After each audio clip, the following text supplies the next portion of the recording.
Does the thought of having to open your mouth in Portuguese make you scared? For some people, this is not a problem, but for the majority, yes. And I get it. I've learned quite a few foreign languages, and things like addressing a male taxi driver in Poland as a woman, I said dziękuję pani instead of dziękuję pan, thank you ma'am, is neither fun nor representative of your intelligence. Well, my intelligence. In your native language, mind you. But then, how do you fake it till you make it? How do you actually start speaking in Portuguese when you have to get things done? Get over culture shock, the cold, indoors only that you haven't been warned about or chose not to believe the rumors, and still have a whole grammar book of a foreign language to make sense of. Not to mention understand what the Portuguese say. Yes, I know, we don't speak in what seems to be a very clear way, but I swear there is logic to it. I explain some of it in my free No Cinderella Portuguese pronunciation guide. You can check it after this video. It makes sense now to start by fine-tuning your ears as to how we speak. And then it's time to work on your speaking skills. One of my favorite tricks to use is to react. When I moved to Poland, my understanding was limited. For different reasons, you might have trouble understanding Portuguese, but still, my issue was vocabulary. So what I did in informal situations, when faced with a very friendly Pole with clear tendencies for being a chatterbox, I would interrupt them here and there by reacting to what they were saying. I would comment something like, não acredito, nie wierzę, meaning I don't believe it. Before I give you more examples you can start using right away, let me tell you why reacting is relevant and super useful. Whether we speak faster than other people is debatable, I think, but I'm sure it feels that way in the beginning. So by stopping the person to comment on what they're saying, you're actually giving yourself a break, a moment to take a breath. And another great advantage, the best one in my opinion, is that it allows you to participate actively in the conversation, even if it means just 5 or 10%. No one likes to have to nod only. Even introverts like to contribute to the conversation a bit, right? And this is precisely the incentive you want to keep going, learning, and engaging with the language. A much better reward than an A on a test, in my humble opinion.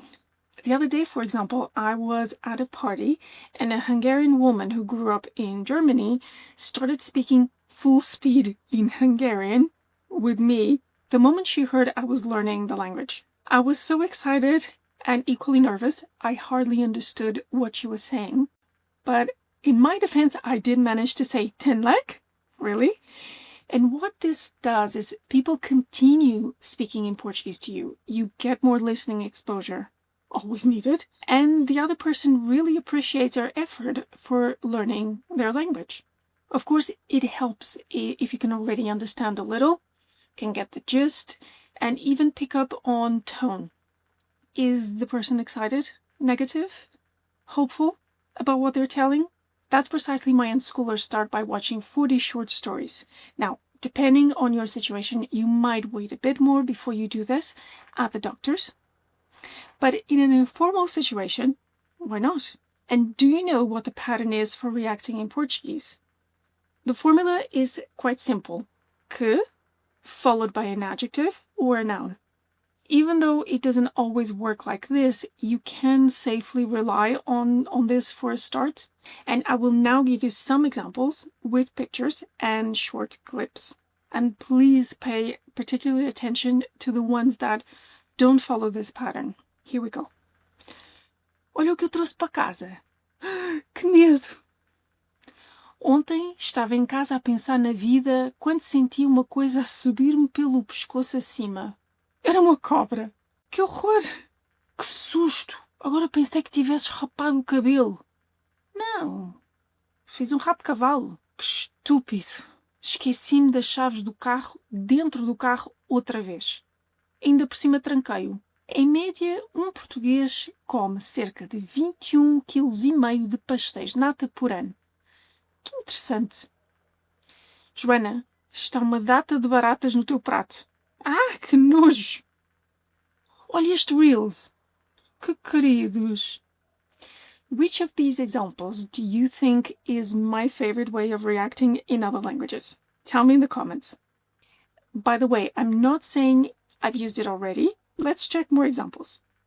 Aquela loira ali atrás é a que acredita piamente que é a reencarnação de Marilyn Monroe. Curioso. O meu marido faz yoga todos os dias, 3 vezes ao dia. A sério? O meu balão é maior do que o teu. Ah, é?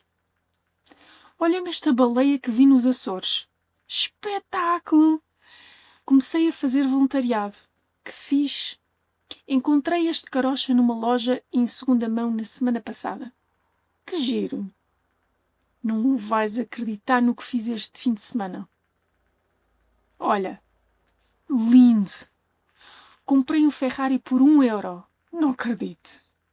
O Mateus pediu a Sandra em casamento. Não é possível. Eles só se conheceram há um mês. Gastei o dinheiro todo que tinha, que não sobrou nada para a saia. Que chatice. This was my tip for you today to help you start speaking in Portuguese in the context of a conversation. Take your time picking up on body language, tone, and gist, and then use que plus an adjective or a noun. But of course, if you still struggle to understand spoken Portuguese outside of the classroom, I strongly recommend you check out my free No Cinderella pronunciation guide, in which I explain a lot about how we speak. But now I'm curious to hear if you can guess which was my go-to form of reacting when I moved to Poland and later on to the Netherlands. Let me know in the comments. And don't forget, your voice in Portuguese matters. Obrigada por verem o vídeo. Obrigada por me ouvirem. Até à próxima.